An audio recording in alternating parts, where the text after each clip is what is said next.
D'accord. Dieu est bon. Et ce matin, on va poursuivre sur notre série « Voici l'amour ». Vous savez, c'est la période de Noël et donc les cadeaux vont être distribués, échangés partout à travers le pays et même ailleurs. Mais vous savez, il n'y a pas plus beau cadeau que l'amour. Il n'y a pas un plus beau cadeau que l'amour vrai, l'amour véritable, la vraie affaire. Il n'y a pas un plus beau cadeau. Et ce matin, avant de rentrer dans le message, j'ai un petit jeu pour vous. Qui aime jouer? On va jouer à un petit jeu. Est-ce qu'il y a des gens ici qui s'intéressent aux œuvres d'art? Il n'y a que les enfants qui aiment jouer, qui s'intéressent aux œuvres d'art. Les parents pensent que c'est un piège. Ce n'est pas un piège, les amis. Vous aimez un peu les œuvres d'art? Ok, alors on va jouer à un jeu qui s'appelle « Trouve le faux ». All right? On va vous présenter des œuvres d'art, des tableaux à l'écran qui est derrière moi. Et vous allez me dire, il y en aura deux, très semblables, et vous me direz lequel est le vrai et lequel est le faux. D'abord, vous êtes prêts? Ok, est-ce qu'on peut lancer la première image, s'il vous plaît?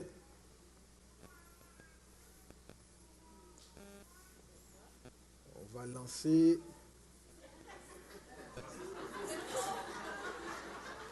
Oui, c'est le faux. All right, ça s'en vient, ça s'en vient. Préparez-vous. Et j'espère que vous allez bien vous en tirer, ok? Il ne faut pas nous faire honte, là. Sinon, on va dire qu'à Gospel Vie... Ok, d'accord. Vous connaissez Mona Lisa, la Joconde? Ok, maintenant, à main levée, qui dit que la Joconde qui se trouve à la gauche est le faux? Une main, deux mains, trois mains, quatre petites mains, cinq mains. Qui dit que la vraie Joconde est à droite? Qui dit que la fausse est à droite? Oui, je suis fier de vous. Donc la Joconde, la vraie, se trouve à gauche parce qu'elle ne porte pas de bijoux. Ok? Jusqu'ici, ça va bien. Est-ce qu'on peut regarder la prochaine? Ok.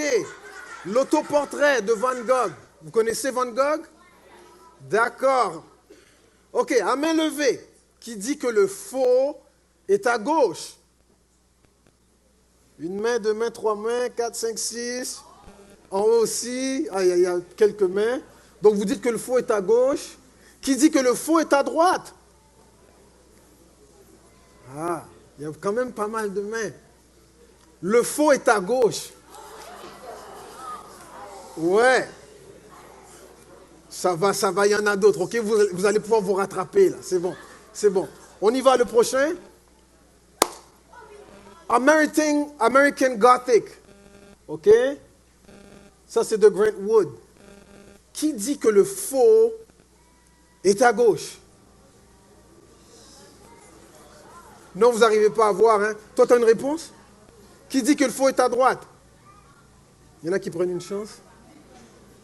Non, ils ne sont pas pareils. J'ai entendu quelqu'un dire que c'est pas pareil. Si vous vous approchez, vous allez vous apercevoir que à gauche, la robe de la dame est rayée. À droite, il y a des petits motifs. Le faux est à gauche? Le faux est à droite? Oui? Le faux est à gauche. Yes! T'as vu les autres? Yes! All right. On va en voir un autre. Un autre, s'il vous plaît. S'il vous plaît. OK. Cette peinture est fameuse. C'est de René Magritte qui s'intitule « Fils de l'homme ». OK. Le faux fils de l'homme est-il à gauche? Levez la main. Ou à droite? Levez la main. Oui. Le faux est à droite. Le vrai fils de l'homme a une cravate rouge. OK? Pas mal, pas mal. On va voir un petit dernier. Cette peinture, vous la connaissez? S'intitule Le baiser. C'est de Gustav Klimt. Qui dit que le faux est à gauche? Le faux, vous dites qu'il est à gauche? Quelques mains, d'accord. Qui dit que le faux est à droite? Je suis fier de vous. Le faux est à droite. Donc l'entourage est doré, c'est pas bleu dans le vrai. Qu'est-ce qu'on vient d'apprendre ici, là? Mais déjà, faut écouter dans les cours d'art et de culture, d'accord? Il faut être attentif. C'est que le faux n'est pas toujours facile à identifier. Et parfois, les deux sont si semblables qu'il est presque impossible de savoir lequel est lequel, à moins d'être un expert ou d'avoir connu le vrai. OK?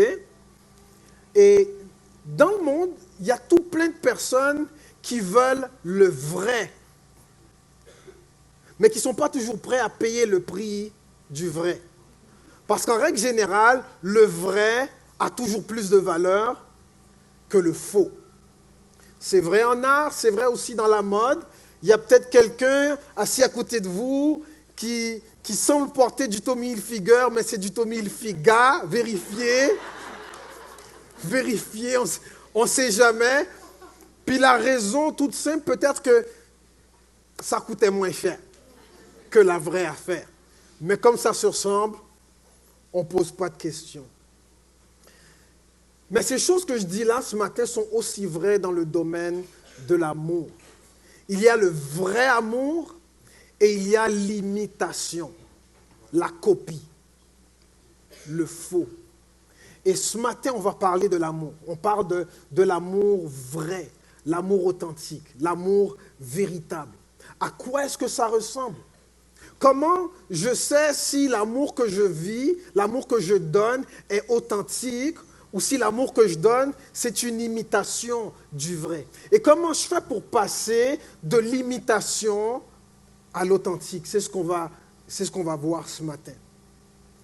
Ma mission, c'est de faire connaître Dieu à toutes les personnes qui veulent sincèrement le connaître, à toutes les personnes qui le cherchent avec un cœur bon et honnête, et de leur donner ces paroles, les paroles de Dieu. Maintenant, quand vous recevez les paroles de Dieu, ce que vous faites avec, ça vous appartient. Ça vous appartient. Mais si vous recevez les paroles de Dieu avec un cœur bon et honnête, ces paroles-là peuvent changer votre tristesse en joie, votre douleur en éclat de joie.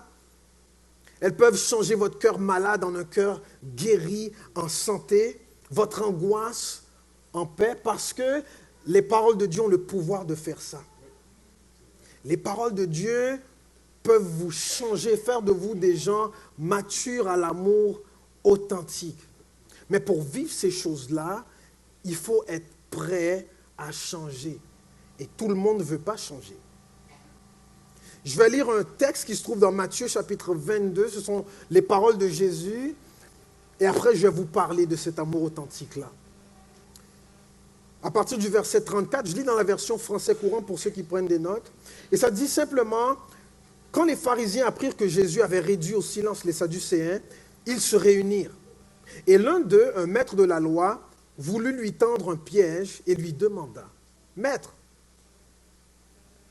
quel est le plus grand commandement de la loi? » Jésus répondit, « Tu dois aimer le Seigneur ton Dieu de tout ton cœur, de toute ton âme et de toute ton intelligence.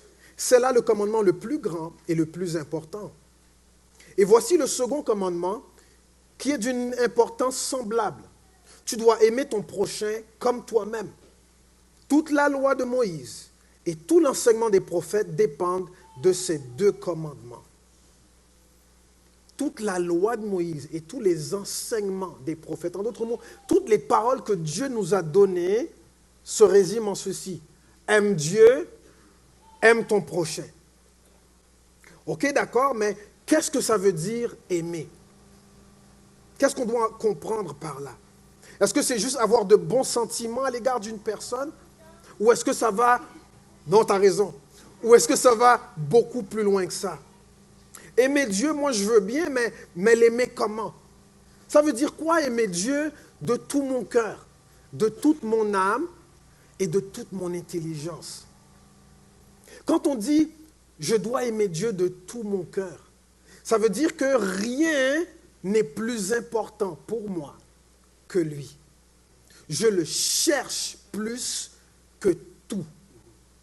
Au psaume chapitre 27, le verset 8, on nous dit, c'est David qui écrit ça, il dit, mon cœur dit de ta part, il parle de Dieu là, mon cœur dit de ta part, cherchez ma face. Et David répond, je cherche ta face, ô Éternel, ne me cache pas ta face. Je t'aime de tout mon cœur, alors je te cherche plus que tout, parce que c'est toi qui es le plus important pour moi, plus important que tout. Quand je dis que j'aime Dieu de toute mon âme, ça veut dire que je suis attaché à Dieu au point de lui soumettre, de me soumettre à sa volonté. C'est avec l'âme qu'on s'attache. Et l'âme qui recherche Dieu veut ensuite s'attacher à lui au point de se soumettre à la volonté de Dieu. Au psaume 63, le premier verset, on nous dit « Ô Dieu, tu es mon Dieu, mon âme a soif de toi. » Donc mon âme veut s'attacher à toi. Mon âme a besoin de toi. Donc j'aime Dieu de tout mon cœur, je le cherche plus que tout parce qu'il est le plus important. J'aime Dieu aussi de toute mon âme, je reste attaché, je suis attaché à lui, attaché à sa volonté parce que je l'aime. Et quand je dis que j'aime Dieu de toute mon intelligence, ça veut dire que je m'applique à le connaître et à le comprendre. Et je le respecte par-dessus tout. Dans Jérémie chapitre 9, les versets 22 et 23, on dit « Voici ce que le Seigneur dit. Le sage ne doit pas se vanter de sa sagesse. L'homme courageux ne doit pas se vanter de son courage. Le riche ne doit pas se vanter de sa richesse. Si quelqu'un veut se vanter, qu'il se vante d'être assez intelligent pour me connaître. En effet, moi le Seigneur, je travaille pour établir la bonté, le droit et la justice sur la terre. Oui, c'est cela qui me plaît. » Aime Dieu de tout ton cœur, de toute ton âme, de toute ton intelligence. Et quand on met tout ça ensemble, ça veut dire que voici comment Dieu veut que tu l'aimes. Cherche-moi, attache-toi à moi et apprends à me connaître. C'est simple, non? Cherche-moi, attache-toi à moi et apprends à me connaître. C'est comme ça que Dieu veut que tu l'aimes. Cherche-moi, attache-toi à moi et apprends à me connaître. Cherche-moi, attache-toi à moi et apprends à me connaître.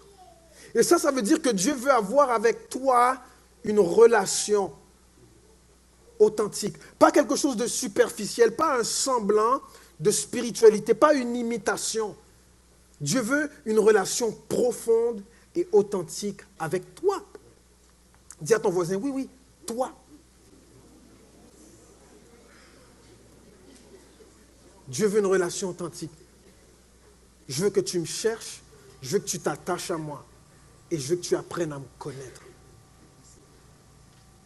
Et ça, toutes les paroles de Dieu dépendent de ça. Mais si on ne faisait qu'aimer Dieu, il manquerait encore quelque chose. Ça ne serait pas suffisant. Si vous avez lu dans les évangiles la rencontre entre Jésus et un jeune homme riche, ça vous dit quelque chose? Et lui, il demande à Jésus, mais qu'est-ce que je dois faire pour hériter la vie éternelle? Jésus dit, ben, tu as lu les commandements, obéis aux commandements. Et lui dit, ouais, j'ai fait tout ça. Il te manque encore quelque chose. Et Jésus l'amène à aller plus loin. Et ce matin, je veux prendre encore quelques minutes pour vous parler de l'amour du prochain. Ça veut dire quoi, aimer son prochain comme soi-même?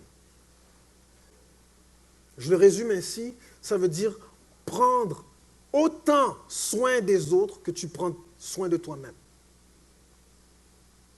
Et je vais vous dire d'entrée de jeu que les choses que je vais vous dire ce matin ne seront pas nécessairement faciles à recevoir pour certains. Parce que pour recevoir ces choses, il faut être prêt à changer. Et tout le monde ne veut pas changer. Tout le monde n'est pas prêt à payer le prix du vrai. Alors il y a des gens qui vont se contenter du faux. Ils vont se contenter d'un semblant d'amour. Ils vont s'arrêter à dire aux gens, je t'aime, ou je t'aime bien, mais les actions ne vont jamais suivre les paroles. Parce que le faux coûte moins cher. Qui porte du Tommy Hilfiger ce matin? On ne le dira pas. Le faux coûte moins cher. Aimer son prochain comme soi-même, ça veut dire prendre soin des autres autant que je prends soin de moi. Ce n'est pas je prends soin de moi, puis ce qui reste, je le laisse aux autres. Non, je prends soin des autres autant que je prends soin de moi-même. J'aime mon prochain comme je m'aime moi-même. Parce que je m'aime, je prends soin de moi. Et parce que j'aime, d'un amour qui est d'une qualité divine, je vais prendre soin des autres aussi. Amen. Si moi je mange, tu vas manger. Si moi je dors, tu vas dormir. Si moi je suis habillé, tu vas être habillé. Tout ce que j'ai, tout ce que Dieu me donne, je vais en faire profiter les autres. Je ne vais pas me balader en costume cravate en regardant tout le monde tout nu dans la rue. Parce que ce n'est pas ça l'amour. Je ne vais pas manger à me remplir la bouche en regardant d'autres personnes mourir de faim. Ce n'est pas ça l'amour. Ça, c'est le faux. Mon pilon de poulet dans la main, puis je dis aux autres, je vais prier pour toi. Le Seigneur va t'envoyer quelque chose. Puis je mange une partie de ce que j'avais, puis je jette le reste. Ça, ce n'est pas l'amour. Ça, c'est le faux. Ça, c'est une imitation. Ça, c'est une imitation. Tu peux donner ton cœur à quelqu'un à moitié. Tu sais, il y a des gens qui se marient dans le monde, vous êtes au courant? 2 personnes peuvent se marier, mais au lieu de donner le cœur, ils donnent seulement la main. Je te donne ma main en mariage. Tu peux mettre une bague dessus si tu veux. Mais mon cœur, tu ne l'auras pas. Ça, ce n'est pas l'amour vrai. Ça, c'est une imitation. Et il y a des gens qui tombent dans le piège de se lier avec des personnes qui leur donnent une imitation d'amour. Et plus tard, ça se voit dans le mariage.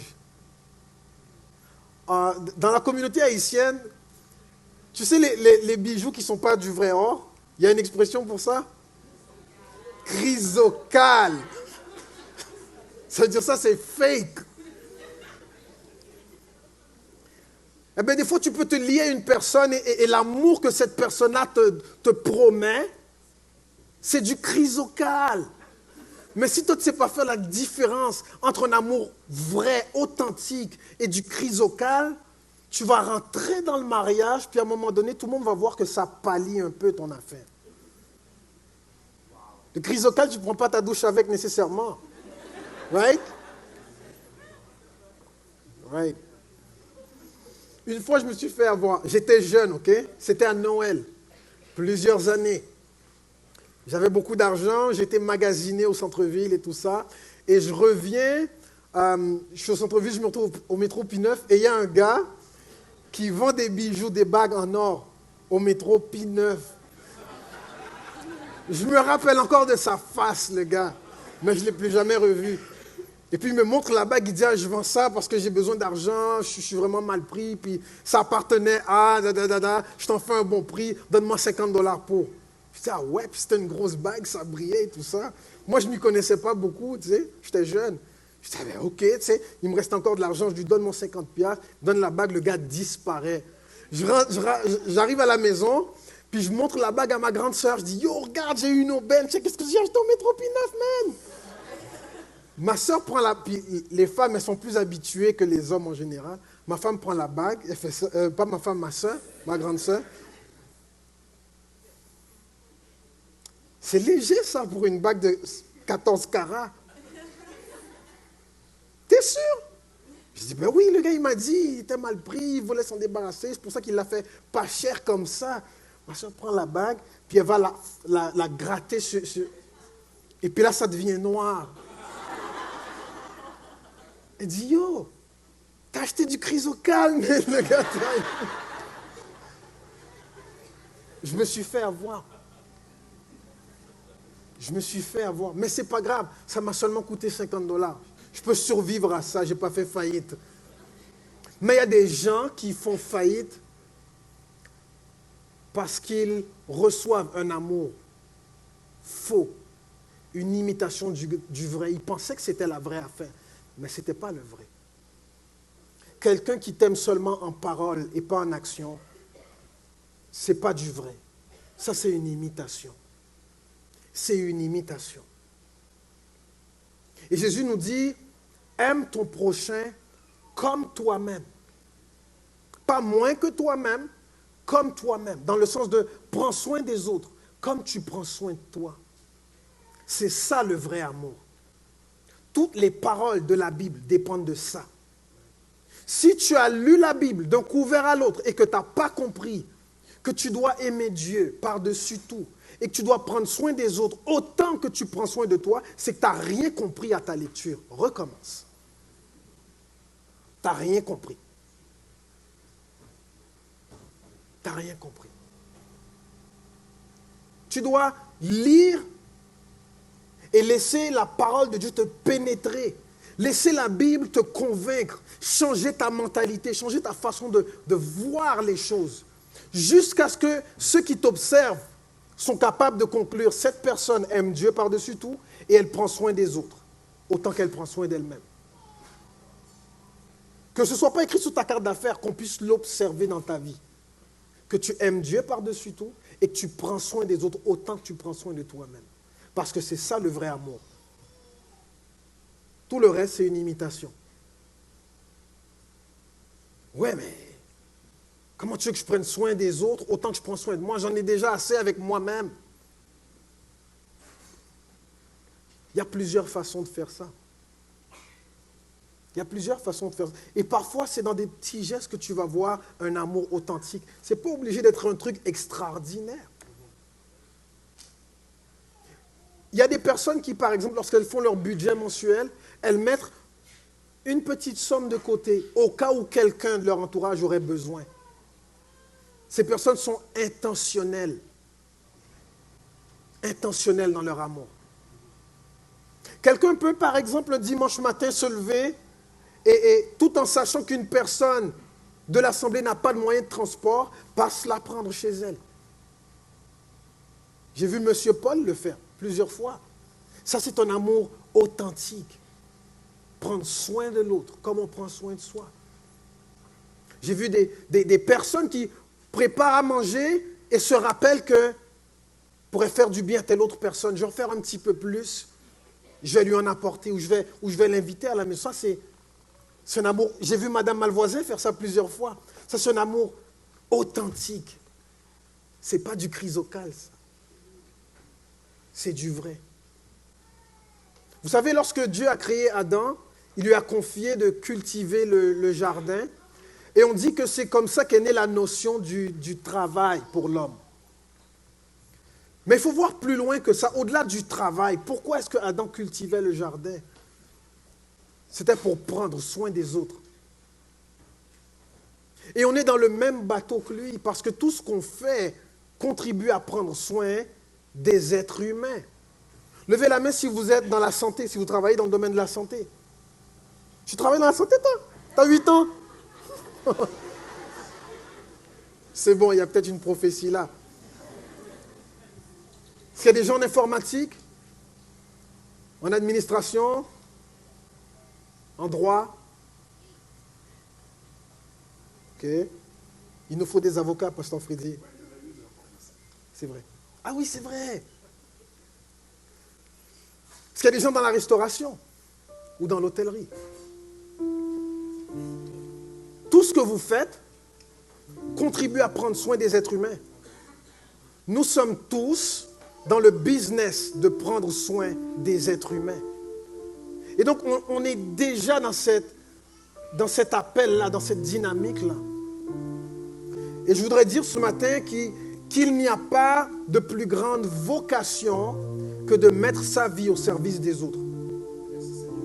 Il n'y a rien de plus noble. Rien.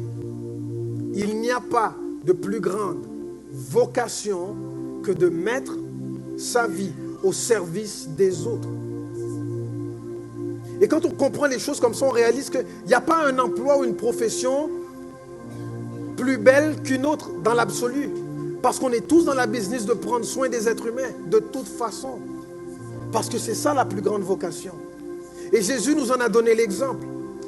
Dans Matthieu chapitre 20, le verset 28, il dit « C'est ainsi que le Fils de l'homme n'est pas venu pour se faire servir, mais il est venu pour servir et donner sa vie comme rançon pour libérer une multitude de gens. » Dans Jean chapitre 15, le verset 13, encore Jésus qui parle et il dit « Le plus grand amour que quelqu'un puisse montrer, c'est de donner sa vie pour ses amis. » Et puis on ajoute dans 1 Jean chapitre 3, le verset 16, « Voici comment nous savons ce qu'est l'amour. Jésus-Christ a donné sa vie pour nous. Donc, nous aussi, nous devons être prêts. Nous devons être prêts.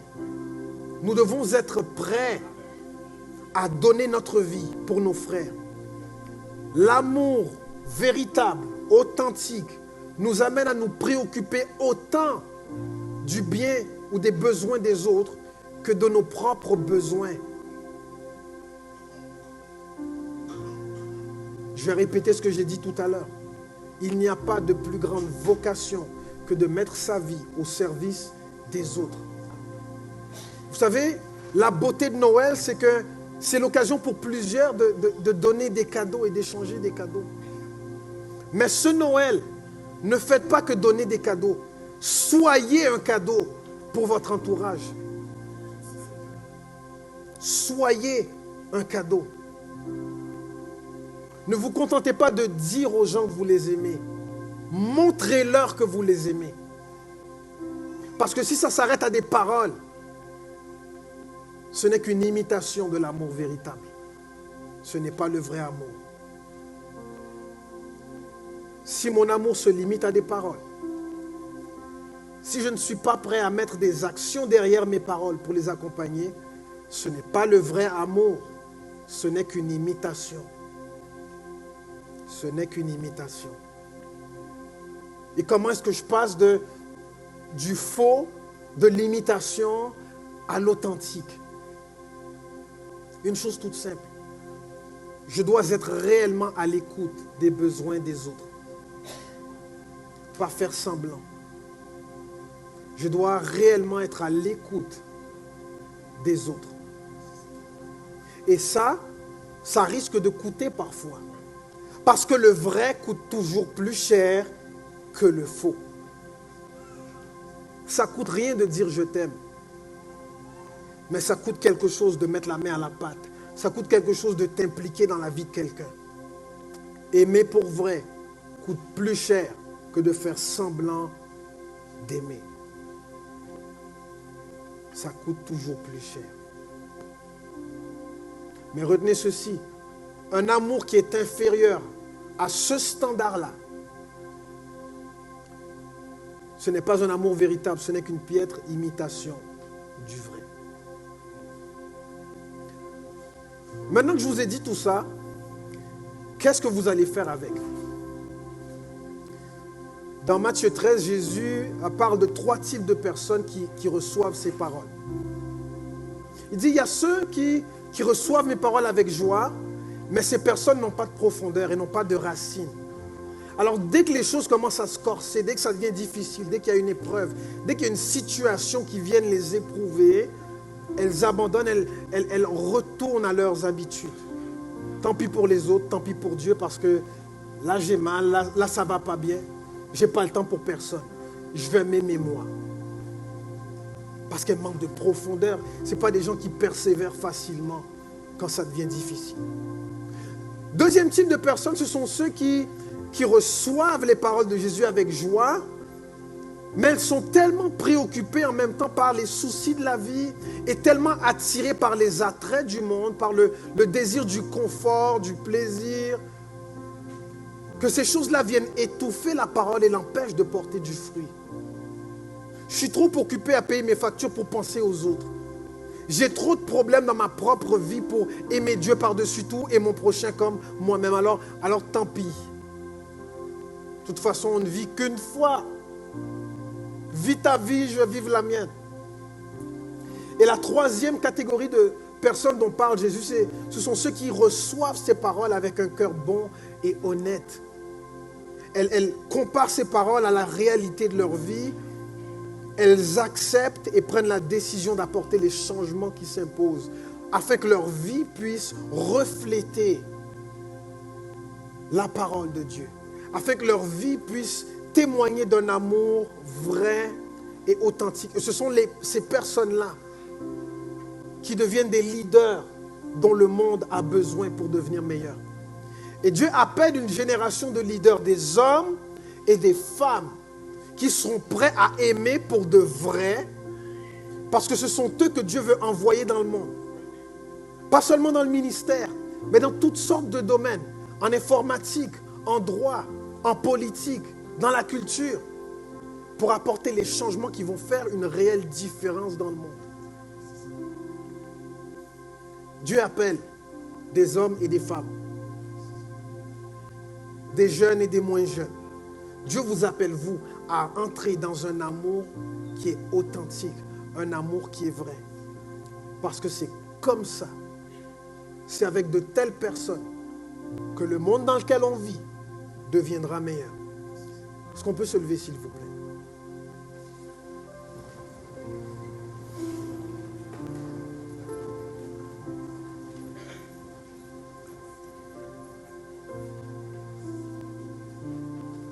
Alléluia. Dieu est bon, n'est-ce pas? Ce Noël, recevez la guérison dont vous avez besoin. Recevez la paix dont vous avez besoin. Recevez la joie dont vous avez besoin. Recevez le miracle dont vous avez besoin. Ce Noël, recevez la présence de Dieu dans votre vie, dans vos maisons. Recevez dans vos consciences les paroles de Jésus qui sont capables de transformer une vie, de la changer et de faire de vous des leaders, des hommes et des femmes solides dont l'amour est vrai et authentique.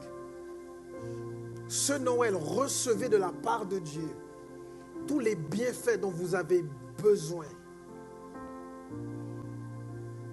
C'est gratuit, c'est là, et il y a votre nom dessus. Recevez-le. Je vais laisser l'équipe nous conduire dans un dernier chant.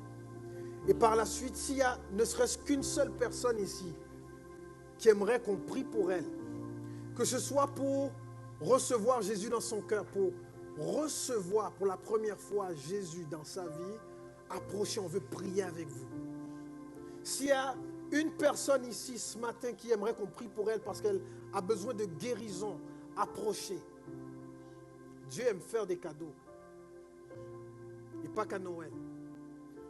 S'il n'y a qu'une seule personne ici ce matin qui veut s'approcher pour simplement dire à Dieu, je veux t'aimer toi par-dessus tout, je veux te chercher, je veux m'attacher à toi et je veux apprendre à te connaître. Vous pouvez aussi vous approcher parce que dans la présence de Dieu, il y a de la place pour tout le monde. Je vais laisser l'équipe nous conduire et tous ceux qui ont un cœur de